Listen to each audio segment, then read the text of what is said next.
Kuha ko naman ngayon mga idol. Ayan, ang aking mga bakang gagatasan. Nakuha ko na. Ayan sila, nanggaling sa padak. Ganyang karaming baka ang aking gagatasan ngayon. Ayan, napakarami lang gatas ngayon. Tingnan nyo naman, ang lalaki ng kanilang mga dede. Napakarami kong bakang gagatasan. Ganito po ang aking trabaho dito sa New Zealand.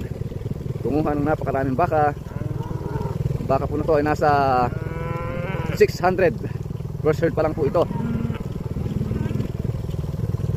Yan. Meron pa pong baka dun sa may kabilang side. Nasa mahigit 100 pa po yung nandun. 150. Yan po ang aking mga alagang baka. Diyan sila kagabi sa padak na yan. Kailangan silang gatasan ngayong umaga. Alam na naman nila kung saan sila pupunta. Ayun sila.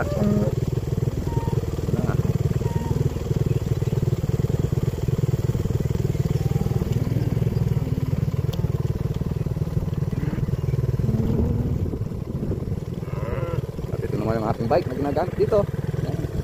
Talagang napatikas.